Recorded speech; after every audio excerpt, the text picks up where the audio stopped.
and Williams would have defeated Gianforte by 7 points.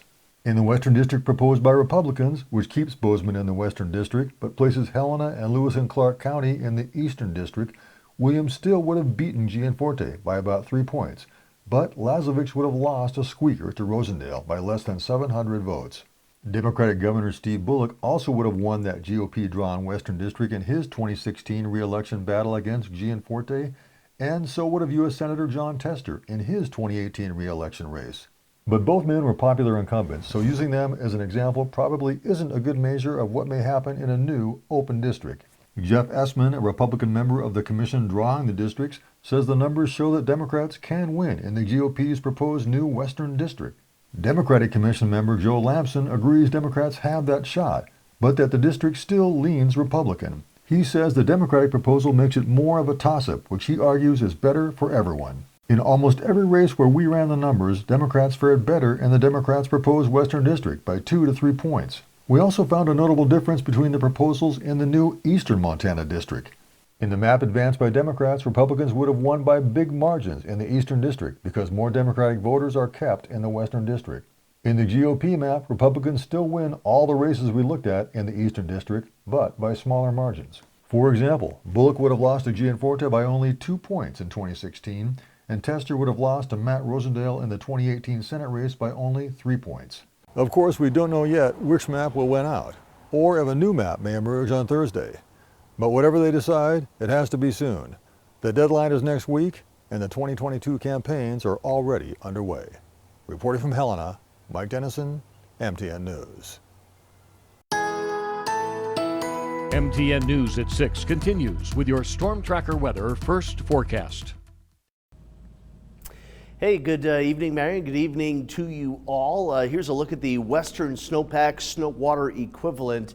No secret that we've had a shortage of snow here in Montana. Hey, Montana, we had a fall this year. It's been a pretty nice fall, but there you can see all the colors, but here on the left-hand side on the legend, red indicating less than 50% of normal snowpack, the dark blue 150% above normal.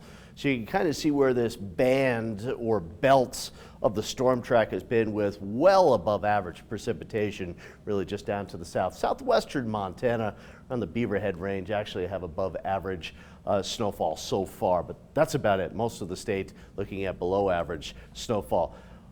Wonder what that guy got blue in the face about. Yeah, this coming off of a viewer's trail cam. Nice November weather continues tomorrow. We'll talk about showers and when things chill down a bit coming up. There are 2 new members on the Helena City Commission, and they will fill the seats of outgoing commissioners Andres Halliday and Heather O'Loughlin.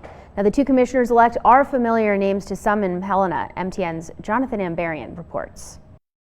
It'll be about 2 months before Helena's newly elected city commissioners take office, but both of the successful candidates say they're ready to start looking into city issues so they can be ready to hit the ground running in January. The top vote-getter was Eric Fever, the recently retired president of the Montana Federation of Public Employees, the state's largest union. Fever says he spent much of Wednesday morning responding to congratulations. Clearly, citizens in Helena were pleased with the election outcome, and I was delighted they shared that with me. Melinda Reed secured the second seat, finishing narrowly ahead of third-place candidate Troy McGee. Reed, who spent several months as Helena's interim city manager, says she was excited by the support and the voter turnout. I think it's still sinking in, honestly. It was a long campaign. We put a lot of work in, so right now I'm mostly looking forward to taking a little break before getting started next year. Fever and Reed will join re-elected Mayor Wilmot Collins on the commission, along with Commissioners Emily Dean and Sean Logan, who weren't yet up for election. They say they're ready to start working together, particularly on issues like infrastructure and affordable housing. I think we need to get started. It is what I heard over and over again when I was out meeting with community members. It is a key issue for our community. And now that we do have the trust fund and some resources in there, we need to get started. I think on infrastructure, this current commission and mayor have done a great job trying to move the city forward and making sure our water and sewer and streets and sidewalks are in the tip-top shape. But we have a lot of work yet to do in that regard. The city is going to hold an orientation process to help the newly elected commissioners get ready for their new positions. In Helena, Jonathan Amberian, MTN News. Helena has seen a large jump in homelessness over the past 5 years. In a city-county work session meeting last night, local leaders and 2 nonprofits discussed the need for and options to provide emergency housing for area homeless. MTN's Jordan Johnson reports. Lewis and Clark County has seen a 150% increase in the homelessness population, and the need for housing is urgent. It costs a lot to do nothing about this issue. Medical costs for unhoused persons are in the neighborhood of $4.7 million. Jeff Bushner with United Way stated that the need for rent-subsidized housing